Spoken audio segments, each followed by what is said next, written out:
Poner el dedo en la llaga es investigar, informar, cuestionar y desafiar sin miedo al poder económico y político. Enaltecer la cultura, la educación y la innovación para generar sociedades libres. Te invitamos a ser parte de este cambio, donde todas las voces se escuchan. Con Adriana Delgado. Dania Paola Rabel Cuevas, consejera electoral del Instituto Nacional Electoral. Toda tu vida ha sido dedicada a estudiar estos procesos electorales. ¿Cómo hacer que la democracia haga que los mexicanos y las mexicanas tengamos confianza? Has sido una gran luchadora en este tema para empoderar a las mujeres, temas de género.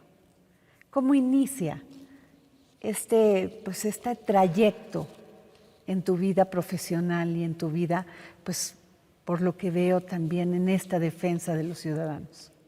Yo creo que esta convicción por los derechos humanos y también esta formación como feminista es algo con lo que no naces, sino que te vas haciendo cuando ves la realidad en la que vives, cuando ves que tenemos deficiencias en que todas las personas puedan cumplir sus derechos plenamente, que puedan tener acceso a las mismas posibilidades. Y ante eso, pues ves que alguien tiene que hacer algo para cambiar las cosas. Así es que traté de irme formando en mi vida académica y profesional en ese sentido, y también desde los distintos ámbitos en donde he elaborado, poner mi granito de arena para ir cambiando un poco estas circunstancias y tener una sociedad mucho más justa e incluyente.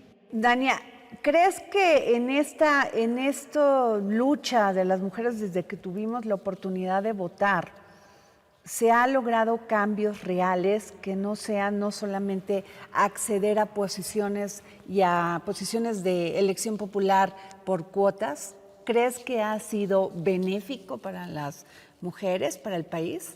Sin duda, pero además, sobre todo, hemos tenido grandes avances, yo diría que en los últimos 15 años, como nunca antes lo habíamos visto. A ver, desde que se reconoce el derecho de las mujeres a votar y ser votadas en 1953 hasta 2020, prácticamente no habíamos tenido nosotras gobernadoras, habíamos tenido 7 gobernadoras nada más, pero las cosas han ido cambiando paulatinamente. No solamente ya hablamos de cuotas, las cuotas ya no existen, ya quedaron en el pasado. Ahora hablamos de un principio constitucional que es el principio de paridad de género, que lo que busca es que se reconciba el ambiente público como algo que tiene que ser compartido por hombres y mujeres por igual, como pasa en nuestra cotidianidad.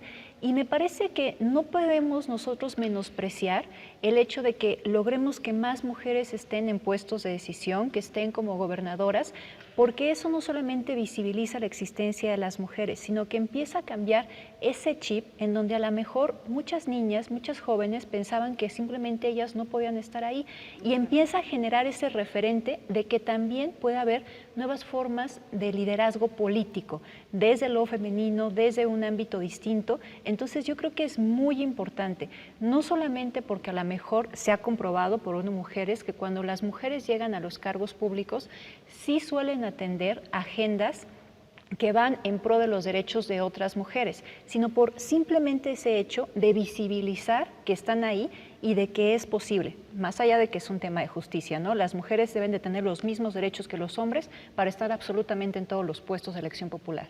Ahora, cuando vemos un proceso electoral, las más entusiastas, las primeras que dicen yo participo, son las mujeres. Ese es otro punto fundamental, qué bueno que lo mencionas, porque a ver, una de las excusas que han utilizado los partidos políticos para decir que no postulan a mujeres es, no les interesa la política. ¿Cómo le vamos a hacer? Las sacamos a fuerza de su casa y entonces las obligamos a que sean candidatas, cuando es una mentira. Las mujeres participan activamente en los lugares donde tienen posibilidades de hacerlo. ¿Dónde es eso? Como funcionarias de mesa directiva de casilla, como capacitadoras asistentes electorales, como observadoras electorales. Siempre son más mujeres las que están participando.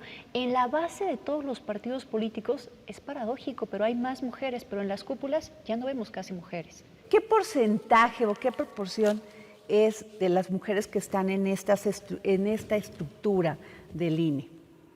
Hemos ido tratando de tener a más mujeres también en la estructura directiva del INE, porque Yo he visto un fenómeno que se replica no solamente en el INE, sino en los organismos públicos locales electorales y en aquellas instituciones en donde se da una designación de sus máximos órganos de dirección con una concepción de tener órganos paritarios. Pero luego lo que pasa es que en las estructuras lo que nosotros observamos es que hay una predominancia de hombres, porque pues, se viene arrastrando históricamente esta cuestión y demás. Entonces nosotros hemos tratado de ir cambiando eso. Una de las cuestiones que yo exigí cuando me designaron como consejera del INE es que se incorporaran a mujeres en la Junta General Ejecutiva. Cuando yo llego como consejera, pues veo que no había mujeres en la Junta General Ejecutiva. Entonces, por ejemplo, cuando se hizo la designación del director ejecutivo de organización electoral, yo voté en contra porque decía, se tiene que impulsar un perfil femenino. Por supuesto que no estaba yo pensando de vamos a llegar a la mejor a quitar a todos los hombres y pasar por encima de sus derechos para poner mujeres. Yo lo que decía es, de manera paulatina, cuando se vayan yendo estas personas porque se jubilen por cualquier razón personal o lo que sea, entonces impulsemos mujeres, porque hay perfiles que llevan mucho tiempo trabajando ahí, que tienen los méritos para estar, porque también es una falacia que se quiera hacer creer que nada más por ser una mujer debes de ocupar el puesto. No. Es voltear a ver a las mujeres que tienen una trayectoria y darle la oportunidad. Entonces, poco a poco hemos ido mejorando también los porcentajes de mujeres, tanto en el servicio profesional como en toda la estructura del instituto. Incluso hemos llegado a hacer también concursos del servicio profesional exclusivos para mujeres para propiciar que haya más mujeres, porque nos dimos cuenta que el 60% de los puestos estaban siendo ocupados por hombres. Entonces, para ir nivelando esas cuestiones.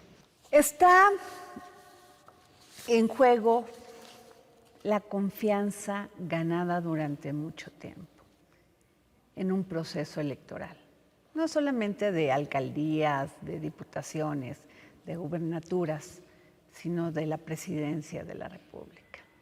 El presidente Andrés Manuel López Obrador presentó su reforma electoral, no fue aceptada y propuso un plan B. Ese plan B se ha dado en una gran discusión, en un gran debate.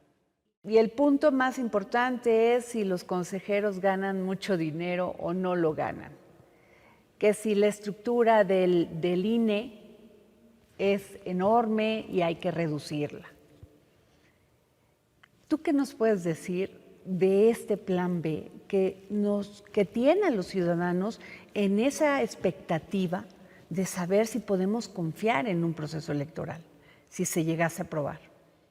Primero, me parece fundamental lo que has hecho cuando me haces la pregunta de hacer este recuento de dónde vienen estos cambios, porque yo lo que me he dado cuenta con la ciudadanía es que piensan, no, pero es que no se aprobó, ¿qué es lo que están diciendo ahora del INE? El INE ya no tiene ningún problema, no va a haber ningún cambio. No, a ver, hubo una propuesta para hacer una reforma constitucional, no tuvo la mayoría, y cuando esta no tuvo la mayoría que se requería para hacer un cambio constitucional, se proponen reformas legales que implican la modificación a 6 ordenamientos legales: a la Ley General de Comunicación Social, a la Ley de Responsabilidades Administrativas, a la Ley General de Instituciones y Procedimientos Electorales, a la Ley Orgánica del Poder Judicial, a la Ley General de Partidos Políticos y a la Ley General de Medios de Impugnación.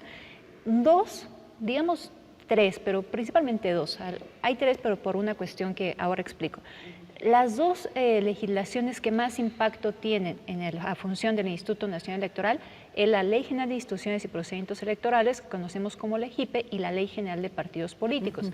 Decía 3 con cierta duda porque en la Ley General de Comunicación Social se hace una modificación del concepto de propaganda gubernamental que tiene impacto en el trabajo que hace el INE, sobre todo en procesos electorales y particularmente en periodo de campañas electorales.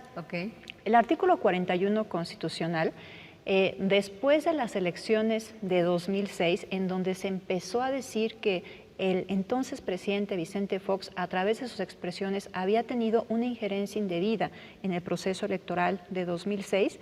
Después de eso se hace una reforma constitucional en 2007 y dice el artículo 41 constitucional que se prohíbe la propaganda gubernamental en periodo de campañas, con excepción de cuando estemos hablando de cuestiones de protección civil, educación o salud. ¿Qué hace ahora esta Ley General de Comunicación Social en este nuevo concepto? Y esta ley sí ya se aprobó desde diciembre, desde el 27 de diciembre, amplía esas excepciones. Entonces dice, bueno, también entra dentro de las excepciones de lo que se puede decir como propaganda gubernamental en periodo de campaña sin que haya ninguna sanción para los servidores públicos, lo que digan en uso de su libertad de expresión en el ejercicio de sus funciones. Eso era lo que aludía en su defensa en su momento Vicente Fox para decir que no había incurrido en ninguna infracción. Nada más hay que recordar y que eso. También hay que recordar que los que se opusieron a esto y que propusieron esto fue el PRD, que después de ahí se deriva Morena, que esa es una realidad. Exacto. ¿Y sabes quién presentó esa queja del PRD? Horacio Duarte, una de las figuras más importantes hoy por hoy de Morena. Presentó esa queja en contra de las declaraciones del entonces presidente Vicente Fox, y lo que dijo fue, está poniendo en riesgo la libertad del voto. Entonces, derivado de eso, tenemos excepciones, ahora se abren a más posibilidades. También dice esta Ley General de Comunicación Social, con este nuevo concepto de propaganda gubernamental, que aquellas cuestiones que digan los servidores públicos que pueden ser de interés público, tampoco va a estar prohibido. Pues ahí puede entrar lo que sea. Vamos, incluso en el marco de un proceso electoral, dime por favor si lo que se diga en el marco de una contienda que tenga que ver con las elecciones no es de interés público. Pues sí, sí lo es, pero el punto es que no puedes tú incidir como servidor público y romper esa equidad en la contienda a favor de un candidato o de un partido político. Bueno, eso se abre, pero además hay todavía un antecedente que me parece más relevante. Ese mismo concepto se trató de impulsar cuando se hizo una interpretación auténtica de lo que se debería entender como propaganda gubernamental el año pasado, cuando surge la Ley Federal de Revocación de Mandato. La Sala Superior se pronunció sobre ese concepto y dijo que era inconstitucional porque estaba agregando nuevas excepciones a lo que establece el artículo 41 constitucional. Bueno, pues ese concepto que ya la autoridad jurisdiccional dijo que es inconstitucional porque puede romper la equidad en la contienda, es lo que ahora tenemos vigente en la Ley General de Comunicación Social, que es parte de este Plan B, de esas dos primeras legislaciones. Ahora tenemos las otras 4 legislaciones que te comentaba que todavía están en aprobación en el Senado de la República. Ahí tenemos cosas muy particulares que vale la pena destacar. Más allá de que efectivamente hay una gran merma para nuestro servicio profesional, que sin duda pues va a impedir que nosotros cumplamos de manera eficaz todas las funciones que tenemos que hacer. A ver, tenemos cuestiones como, por ejemplo, no se puede quitar el registro a un candidato o no darle el registro a una persona que aspira a una candidatura cuando no te presente su informe de gastos de pre-campaña. Caso de lo que pasó también cuando nosotros no le dimos el registro de candidatura a quien aspiraba a gobernar Michoacán y a quien aspiraba a gobernar Guerrero. Pero más allá de los casos particulares que parece que a lo mejor algunas infracciones que nosotros sancionamos no gustaron porque simplemente aplicamos la ley, hay que verlo, el impacto en lo general que esto puede tener. Este impacto es que a lo mejor una persona no respete los topes de gastos de pre-campaña y entonces rompa la equidad en la contienda. Otro es que no nos presente el informe y que nosotros, desde nuestro trabajo de fiscalización, no podamos ver de dónde provienen los recursos públicos que utilizó para hacer la pre-campaña. Eso es gravísimo también en los contextos que tenemos. Bueno, pues ahora ya, si esas cosas pasan y no nos presentan el informe de gastos de pre-campaña, nosotros a lo mejor podemos multar a la persona, pero no le podemos negar el registro, que es lo que realmente le podría doler a esa persona. Tenemos otras cuestiones, como por ejemplo, que nosotros podamos, dice uno de los artículos, que podemos hacer sustituciones de representantes de los partidos políticos en las mesas directivas de casilla, incluso el mismo día de la jornada electoral. Nosotros, para designar a estas personas representantes, para decirles que sí a los partidos políticos, tenemos que hacer cruces con distintos sistemas, porque hay un impedimento si, por ejemplo, una persona es capacitadora asistente electoral. Evidentemente, si es capacitadora asistente electoral, no puede ser al mismo tiempo representante de un partido político, o si está registrada como observadora electoral. Sí, porque eso rompe la equidad. Esas personas que hacen observación, que son CAEs, pues deben de ser imparciales, no pueden estar a favor de un partido político. El CAE, pues a final de cuentas, es quien está capacitando a las y los funcionarios de mesa directiva y casilla. Y cuando hay una duda, voltean a ver a la persona. ¿Y cuál es el argumento para hacer esto? El tema de la estructura que se ha dicho que es una estructura gorda, que no genera que haya mayor eficiencia. ¿Es ese el porqué de cambiar esto? Yo advierto solamente dos posibilidades, o un desconocimiento completo de las cuestiones que hacemos desde el Instituto Nacional Electoral. Exacto, o dolo, porque no puede haber otro motivo. Si se conoce todo lo que se hace en periodo electoral y no electoral a través de nuestras juntas locales y distritales, pues desde luego que estás de acuerdo con que exista esa estructura.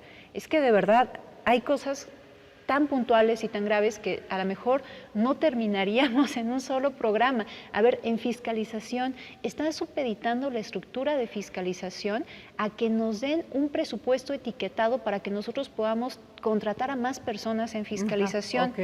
Cuando tenemos proceso electoral, que está centralizada la fiscalización del INE, que tiene que revisar el uso de recursos públicos a nivel local y federal, absolutamente de todas las personas candidatas, evidentemente se hacen contrataciones de personal eventual para poder sacar este trabajo. Bueno, pues eso en principio no se va a poder hacer porque está diciendo esta reforma que tenemos supeditada esa posibilidad de la estructura que vamos a tener a que nos den dinero etiquetado ex profeso para eso. Eso atenta contra la autonomía e independencia del INE, un elemento indispensable de autonomía. Sí, o sea, puedes etiquetar el dinero que va a una Secretaría de Estado, pero no a un organismo autónomo. Y con ese nivel de desagregación para determinar en un área específica cuántas personas a lo mejor vas a tener. Por eso somos autónomos. La autonomía implica autonomía presupuestal para poder determinar qué dinero requiero para cumplir con mis funciones, pero también autonomía de administración para que una vez que ya me autoricen ese dinero, yo decir cómo lo voy a distribuir para cumplir eficazmente con mis funciones. Eso se limita con esta disposición y, por ejemplo, se dice, bueno, pero voy a apoyar a fiscalización el área contenciosa jurídica. Vamos, tenemos un número de quejas de verdad que aumenta muchísimo en proceso electoral y de impugnaciones. Entonces, incluso esas otras áreas también requieren trabajos eventuales, exactamente, personal eventual, y entonces todavía quieren además que en su caso le apoyen a fiscalización. De verdad es hacer poco funcional lo que hasta este momento ha funcionado bien. El tema que ha generado muchísimo debate es menos vocales en las juntas distritales. A ver, ¿se podría? ¿No se podría?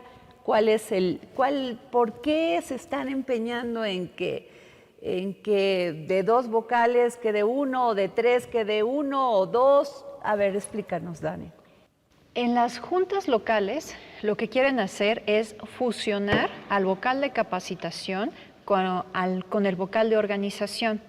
Se piensa que realmente una sola persona puede hacer ambas cosas, pero lo cierto es que no es así, porque se requiere un trabajo de capacitación muy específico, en donde a lo mejor hay personal que específicamente estudió cuestiones de pedagogía que tienen que ver con esa materia, y en el área de organización, bueno, pues podemos tener a ingenieros industriales y demás que se van a encargar de ver cómo se va a producir el material electoral, el diseño de las boletas electorales, en fin, cosas muy diversas. Y luego, todavía esto es peor cuando hablamos de nivel distrital, porque ahí lo que se está diciendo es que desaparezcan las vocalías y que nada más tengamos una especie de vocalía auxiliar, solamente una persona que va a concentrar todos estos trabajos. En el área distrital tenemos, por ejemplo, al vocal del Registro Federal de Electores. Esa persona no solamente trabaja en proceso electoral, sino que tiene que estar haciendo una actualización constante de la cartografía. Son personas expertas en eso para que cuando nosotros vayamos a votar, tengamos nuestras casillas cerca de nuestro domicilio. Está viendo también el crecimiento poblacional para que también existan módulos de atención ciudadana cerca de la ciudadanía para poder sacar su credencial para votar. Tenemos también a las personas de capacitación que además al estar ahí de manera permanente generan un vínculo con la ciudadanía que es fundamental, porque a veces tenemos nosotros que poner las casillas en los domicilios de las y los ciudadanos. Y pues tienes que tener esa confianza de, bueno, yo lo conozco, entonces efectivamente hay la confianza para que pueda poner a lo mejor en el garage de mi casa una casilla cuando se requiera en determinada zona. Ese tipo de circunstancias son las que se están perjudicando. Hay una vocalía secretarial que se encarga de todas las cuestiones jurídicas a nivel distrital. Y bueno, incluso sirve de apoyo también para las notificaciones que tienen que hacer las autoridades jurisdiccionales a nivel distrital porque no tienen la estructura. Ellos son quienes hacen esas notificaciones. Y bueno, lo jurídico pues se tiene que revisar en todos los ámbitos, desde lo administrativo, todo tiene que revisarse desde el ámbito jurídico. Ahora, ellos dicen, ganan 100,000 pesos, más o menos, y trabajan muy poco tiempo hasta que llega el próximo proceso electoral. Bueno, primero yo creo que hay que ver de dónde sacan como los datos de los salarios. Sí, porque también, eso lo dicen. Porque también yo he escuchado que se dijo en una mañanera que había, no sé, creo que dijeron 400 servidores públicos que ganaban más que el presidente de la República, lo cual es total y completamente falso, ¿no? En el caso del Instituto Nacional Electoral. Pero, a ver, ¿por qué es importante que tengamos esa estructura de manera permanente? Mira, nosotros tenemos que tener un personal que esté capacitándose de manera permanente, que sea independiente y que sea imparcial. Cuando nosotros terminamos un proceso electoral, algo que es habitual es que se hagan evaluaciones para que nosotros podamos ir mejorando proceso tras proceso. Ese detenimiento, ese análisis, por supuesto que no se da en pleno proceso electoral, se da una vez que terminas, que tienes los resultados y que te sientas y revisas, esto lo puedo mejorar. Entonces nos encargamos también de prepararnos, de capacitarnos para mejorar para el siguiente proceso electoral en las etapas interproceso. Pero hay otro elemento que quizás sea todavía más relevante. Nosotros tenemos que garantizar, y eso fue una exigencia de la ciudadanía en su momento, que quienes se encarguen de organizar elecciones sea personal que sea imparcial en su trabajo y profesional. Si nosotros a lo mejor quitamos toda esa estructura y nada más para proceso electoral se hace una contratación de personal eventual, bueno, primero va a ser poco atractivo llevarse ese nivel de friega, porque lo es, en un proceso electoral, y luego esas personas que lleguen no nos están garantizando que sean personal independiente y profesional. Nada nos garantiza que a lo mejor un partido político no diga, oye, ve y métete ahí para que contrátate como personal eventual para que pues estemos adentro, ¿no? de la propia autoridad electoral, porque ahora nosotros podemos garantizar que no, que son personas que tienen muchísimos años preparándose y que han estado en distintas administraciones con distintos consejeros, con distintas fuerzas políticas gobernando el país y que siempre se han comportado de manera independiente, pero pues si de repente tenemos que contratar muchísimas personas, no podemos garantizar eso. Con la reforma se modificaría el padrón electoral. ¿A qué se refieren con esto? También las sedes, bueno, pero ahorita vamos con este tema. Es que más bien justo se vincula con el tema de las sedes. Hay dos riesgos específicos para el padrón electoral. Uno tiene que ver con el hecho de que nuestros módulos de atención ciudadana se tendrían que ubicar en inmuebles que nos den en comodato el gobierno federal. No sabemos en dónde estén esos inmuebles, si va a haber también accesibilidad y cercanía para la ciudadanía para que puedan ir a credencializarse.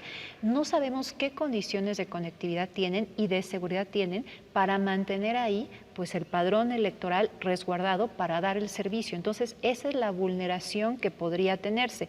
Hay otro caso muy específico que tiene que ver con las y los mexicanos que residen en el extranjero.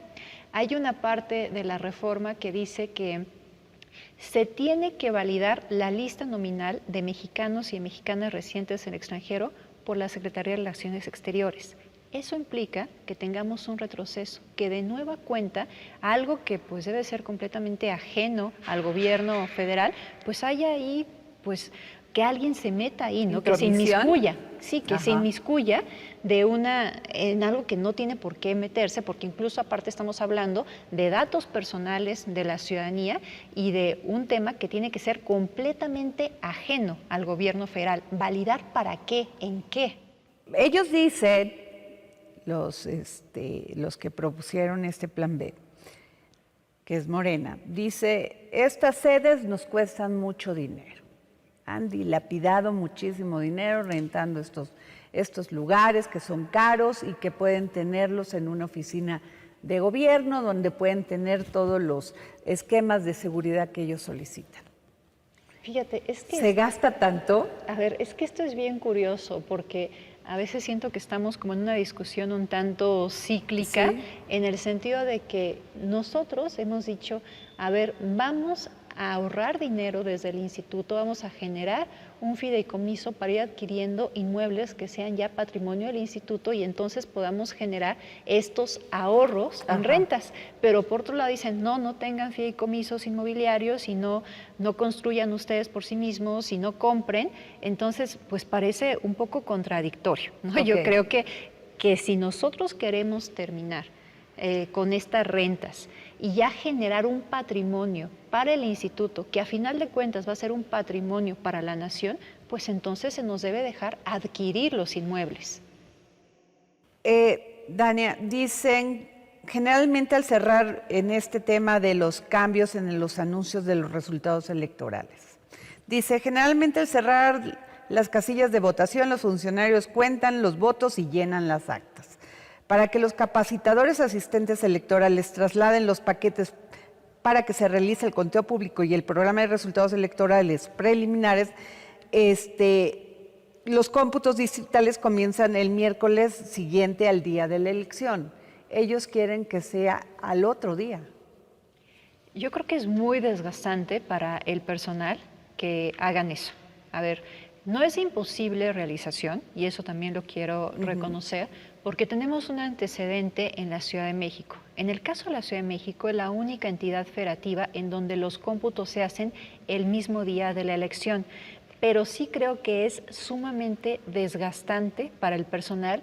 Y no solamente estoy hablando del cansancio humano que puedan tener las personas, sino que eso puede ser susceptible también a las personas de cometer más errores, porque tienen mucho sueño, porque ya están muy desgastados. Entonces, lo que se busca también con esta disposición es que lleguen mucho más frescos para un trabajo que no se puede tener, según lo dice también la propia legislación, tiene que ser continuo. Entonces, para que puedan terminar ese trabajo de cómputo mucho más frescos y con mucho menos margen de error, pues es mejor que se haga unos días después. El tema de la elección de los consejeros, gran parte de este debate ha sido pues este intercambio que ha tenido el presidente consejero Lorenzo Córdoba y con el presidente Andrés Manuel López Obrador. Y ahí se ha centrado todo en ese debate y no en estos puntos que tú mencionas de una manera muy pragmática de lo que es la operación. Y yo te quiero preguntar, ¿realmente pues va a pasar? ¿Tienen los votos para que pase? ¿Qué va a pasar entonces con todos aquellos que tenemos confianza de que se lleven elecciones limpias, transparentes y por lo que hemos luchado? ¿Cuál es tu análisis, tu diagnóstico? Yo creo que es importante que estemos como ciudadanía muy atentos a cómo se desarrollan los distintos procesos para la designación de las nuevas consejerías, de 3 consejerías y la presidencia. Todo, según lo ha dicho también la propia Sala Superior del Tribunal Electoral del Poder Judicial de la Federación, es impugnable. El procedimiento está establecido en el artículo 41 constitucional y de hecho en este proceso que ya se está llevando a cabo en este momento ya hubo una impugnación que ameritó la modificación de la convocatoria, porque la Sala Superior dijo, primero, en la convocatoria original que tú sacaste en diciembre, no puedes estarle requiriendo informes a cada paso al Comité Técnico de Evaluación. Tienen que tener independencia en sus decisiones y en su función. Así es que el Comité Técnico de Evaluación lo único que te tiene que informar a ti, Junta de Coordinación Política de la Cámara de Diputados y Diputadas, es las quintetas por cada uno de los lugares que quedan vacantes, ¿no? Segundo, tienes que observar la cuestión de género. Y tercero, tienes que hacer convocatorias diferenciadas para la consejería y para la presidencia. Pero eso para mí es importante porque demuestra que todas estas etapas son impugnables.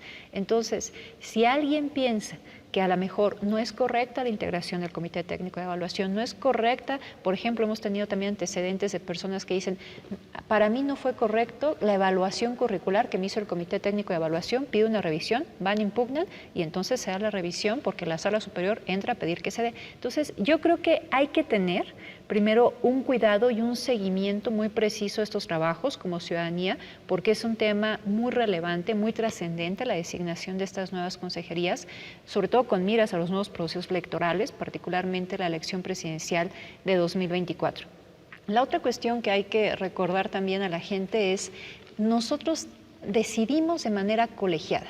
Aquí no hay decisiones unipersonales, entonces creo que las nuevas personas que se designen se van a integrar al colegiado y vamos a deliberar públicamente, como lo hemos hecho hasta ahora, dando nuestros argumentos en sesiones que puede ver la ciudadanía y las decisiones van a ser colegiadas. Y tenemos también una estructura profesional que se quiere mermar, pero ahí está una estructura profesional que nos apoya para hacer todo el trabajo técnico. Ahora, Dania, este comité de evaluación, pues ya va a empezar a trabajar. Son posiciones, no solamente de la Junta de Coordinación en la Cámara de Diputados, sino de varias posiciones. ¿Te da confianza? Bueno, hay una, digamos, la fórmula que se hizo para integrar este comité técnico de evaluación buscó justo que hubiera una pluralidad y que se generara confianza en este comité, ¿no? Okay. Con los 2 lugares que propone el INAI, con los 2 lugares que propone la Comisión Nacional de Derechos Humanos y con los 3 lugares que propone la Junta de Coordinación Política.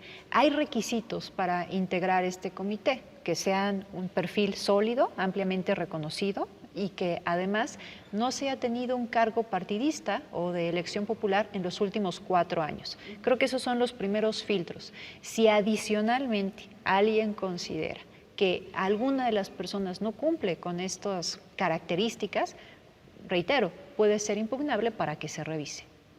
Ahora, lo que me llama la atención de esto que me comentas es como dilatar las cosas para que sucedan en tiempo y forma y dilatan la posibilidad de la impugnación y llevarlo hasta la Suprema Corte de Justicia de la Nación.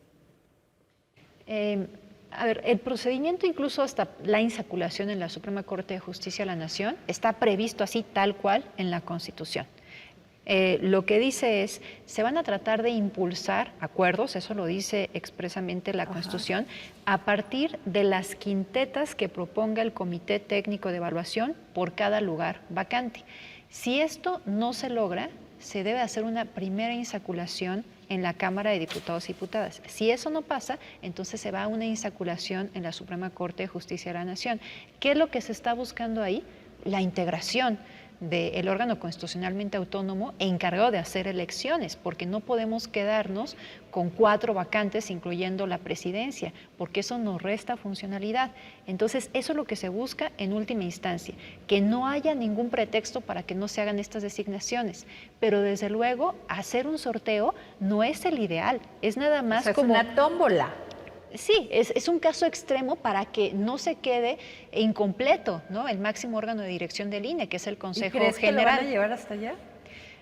Habrá que darle seguimiento, ojalá que no, ojalá que se logren los consensos, ojalá que a partir de los buenísimos perfiles que espero que se propongan en cada una de estas quintetas, se logre un consenso entre todas las fuerzas políticas. Eso sería lo ideal.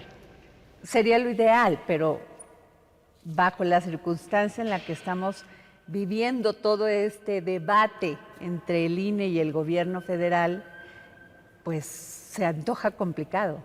¿Vale? Puede ser, pero como ciudadanía hay que exigir el ideal. Ese debe ser nuestro nivel de exigencia. Hola, Dania, también ha estado en el debate, no en este momento, pero ha estado en el debate que se les da muchísimo dinero de financiamiento a los partidos políticos y que nada más se les debería de dar cuando hay un proceso electoral.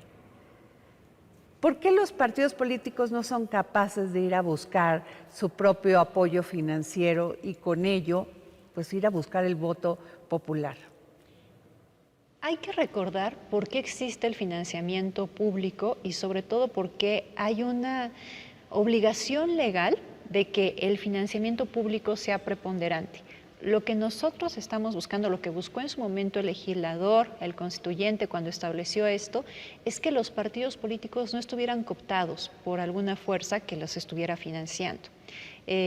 Llámese empresarios, llámese cualquier persona que pueda tener, pues digamos, mucho nivel económico, ¿no? Que pueda tener una fuerza económica para darles este apoyo. Entonces se buscó que tuvieran libertad de decisión cuando llegaran a los cargos públicos. Okay. Por eso el financiamiento público, por eso es importante.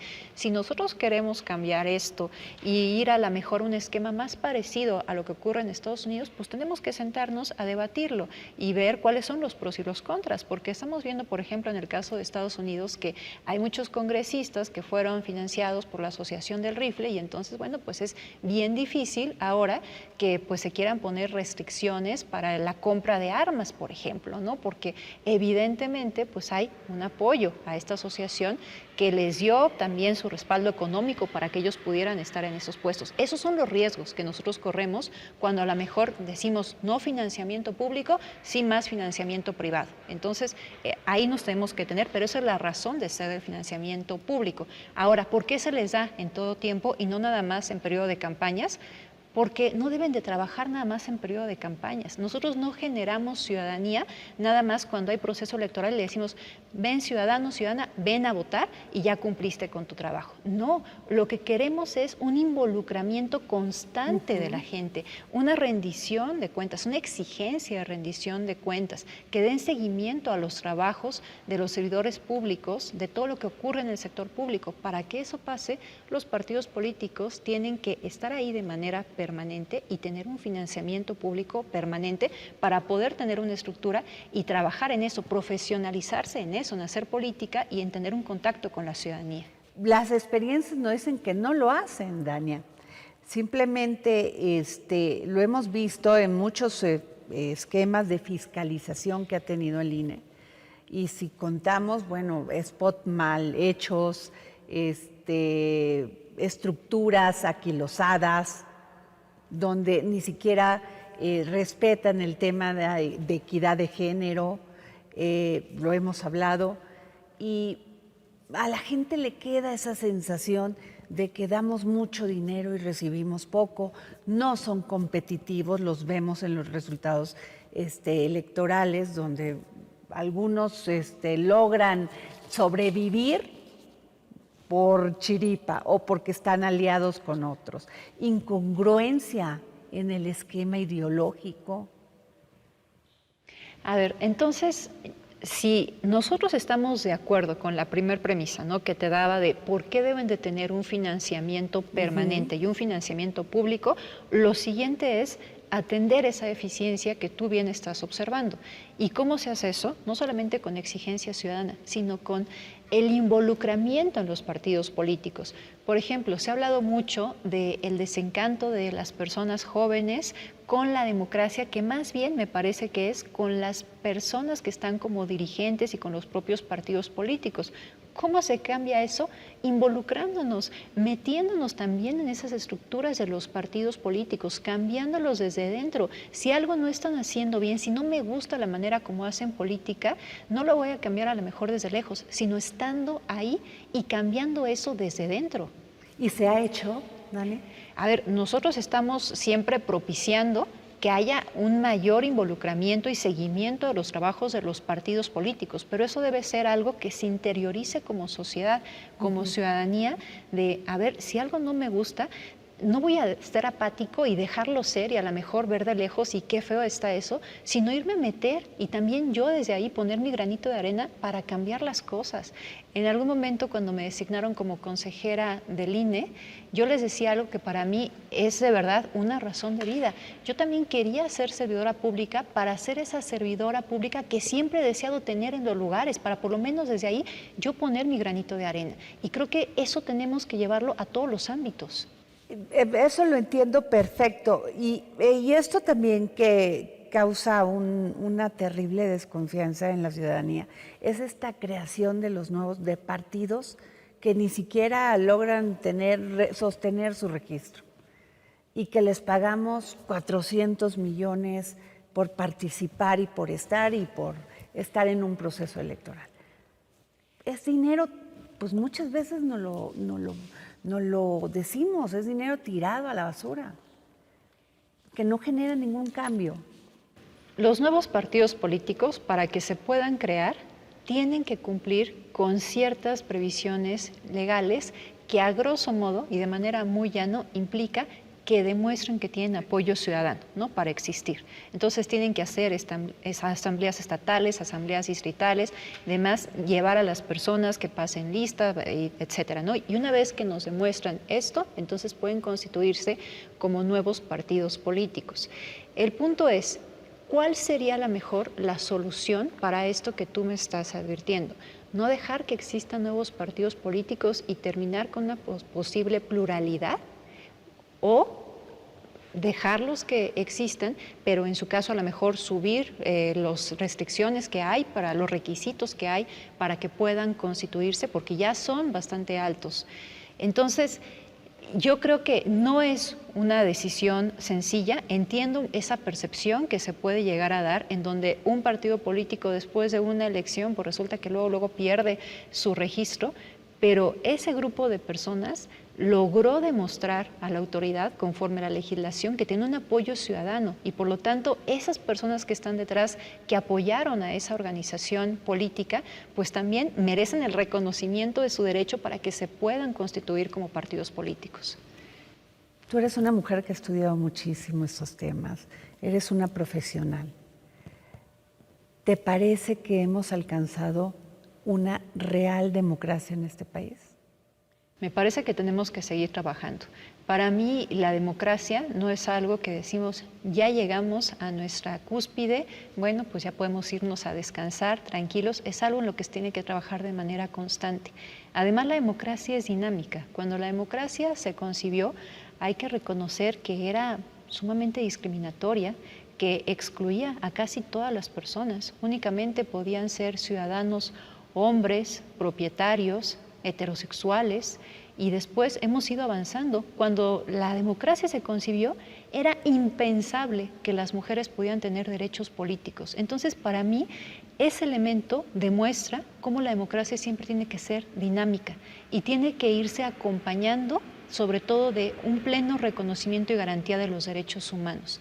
Yo creo que hay una relación virtuosa entre democracia y derechos humanos, porque la mayoría debe tener un límite y ese límite deben ser los derechos humanos. Ahora, el presidente Andrés Manuel López Obrador llegó con este INE, fue presidente de la República con este INE. ¿Por qué los acusa de conservadores? Bueno, no solo llegó con este INE, sino ahora que hablábamos de la creación de nuevos partidos políticos, Morena se creó con las reglas de este INE y con la organización también de este INE y la revisión de este Instituto Nacional Electoral. Realmente no sé el sustento, ¿no?, de estas declaraciones. Yo creo que sobre todo la ciudadanía tiene que hacer una valoración particular del trabajo que ha hecho el Instituto Nacional Electoral. Sin duda, yo eso jamás lo he negado. Hay áreas de oportunidad. En su momento, cuando se hicieron los foros de discusión para una posible reforma electoral, yo acudí a los dos foros que se hicieron, digamos, tanto al foro oficial que organizó Morena, Partido del Trabajo, Partido Verde, como el foro que organizó la Alianza por México con los otros partidos de oposición. Yo fui a los dos y en ambos dije, yo advierto estas áreas de oportunidad que se podrían mejorar. Entonces, eso no está cerrado. ¿no? Hay un reconocimiento y va en la sintonía que te decía de que la democracia es dinámica y siempre perfectible, pero pues fuera de eso, me parece que nosotros no tenemos algún sustento a lo mejor para hacer una crítica de esa índole. Dania Paola Rabel, estas áreas de oportunidad que tú ves, que visualizas, ¿cuáles serían? Yo creo que sobre todo en temas de inclusión. Hay una cuestión que nosotros hemos venido ya trabajando, que es el voto de las personas en prisión preventiva. Eso lo trabajamos a partir de una sentencia de la Sala Superior que nos dijo: hagan las pruebas piloto que sean necesarias con miras a que para 2024 se garantice el voto de las personas en prisión preventiva, al menos para la elección presidencial. La primera vez que nosotros aplicamos esta prueba piloto fue en 2021, pero después de eso tuvimos oportunidad de hacerlo en el ámbito local, porque la legislación de Hidalgo establece que se debe de garantizar el voto de las personas en prisión preventiva. Actualmente, para las elecciones de Coahuila y el Estado de México, estamos trabajando para que también se pueda hacer esta implementación.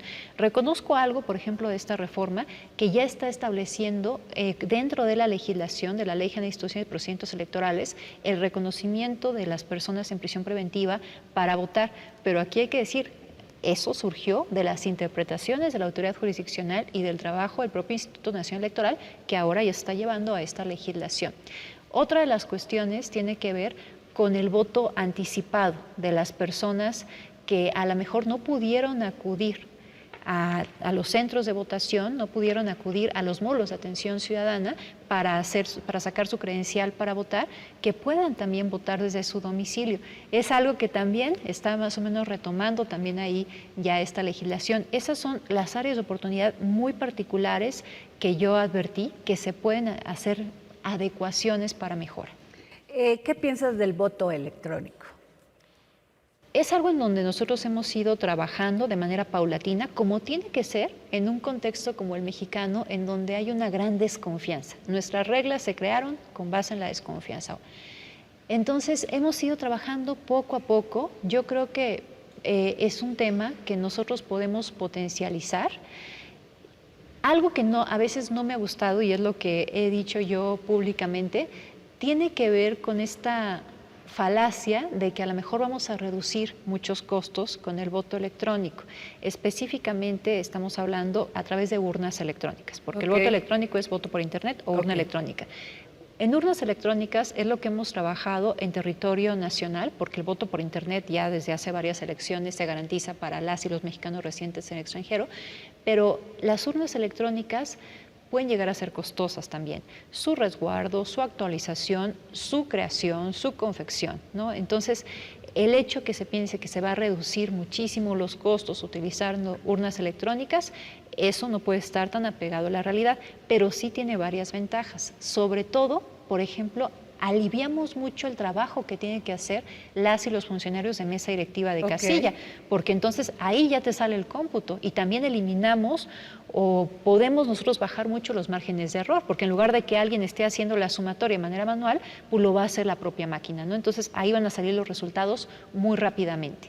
Y podríamos prescindir del PREP, por ejemplo. Esas son las ventajas que tenemos, pero algo que dice ahora esta reforma es que en 5 años el INE no puede hacer absolutamente nada que tenga que ver con este tema, que se va a conformar una comisión con CONACYT y que allá se va a trabajar, en su caso, lo que se va a hacer con el voto electrónico y nos paraliza todos los avances que ya hemos tenido en este rubro.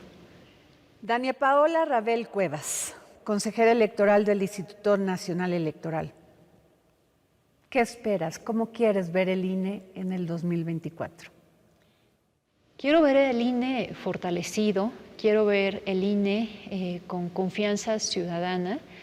Algo que para mí es una prioridad es cuando yo deje el INE, que ocurrirá en 2026, que es cuando termina mi periodo de designación, quiero dejar un INE mejor de como lo encontré. Yo encontré un INE de verdad, una institución autónoma, independiente, profesional, reconocida en el exterior y en el interior por la ciudadanía, y mi meta es dejarlo aún mejor de como lo encontré. Y para eso, pues en donde he tratado de abrir brechas son sobre todo en temas de inclusión y de género, que es ahí donde veía que faltaban algunas cuestiones en el instituto. Muchas gracias por esta entrevista, Dania Paola Rabel Cuevas. Gracias a ti, Adriana, un gusto.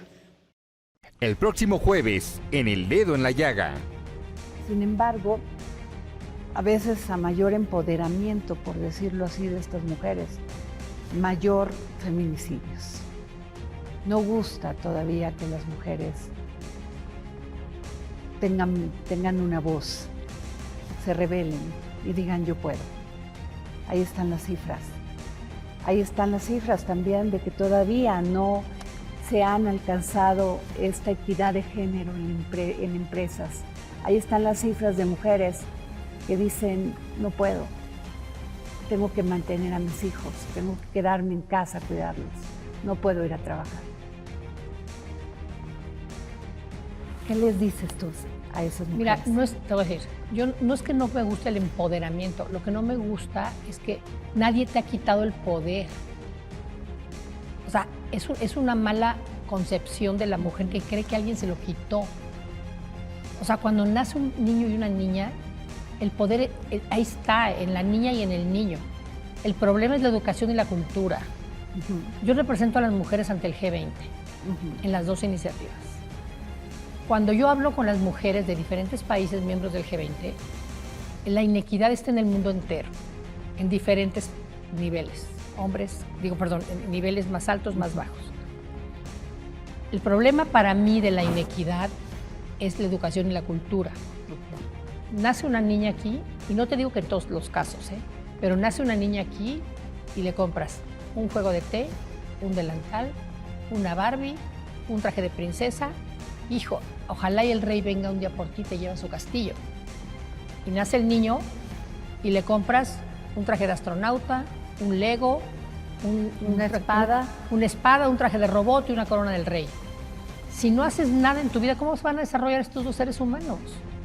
Entonces, lo que hay que trabajar, papás y mamás, es en que les digas a tus hijos que son iguales en el sentido de logros y expectativas, y que nadie les ha quitado este poder a estas niñas, que se adueñen de él y que con este poder pueden lograr lo que quieran en la vida. Nosotros en Dalia Empower, por ejemplo, no se trata de que estamos construyendo CEOs ni construyendo directoras generales. Estamos dándole a la mujer estas herramientas para que reconozcan su poder y decidan, oye, yo quiero ser ingeniera, oye, yo quiero ser CEO, yo quiero ser astronauta, pero ¿qué crees? Yo quiero ser ama de casa y yo quiero ser mamá, punto final. Y cuando yo tenga 60 años, voy a estar feliz de la vida, que la decisión fue mía, no fue de mi mamá, de mi papá, de mi hermano, de mi esposo. Eso es el gran poder. ¿Me entiendes? El poder de decidir lo que tú quieras hacer en este mundo que estás aquí.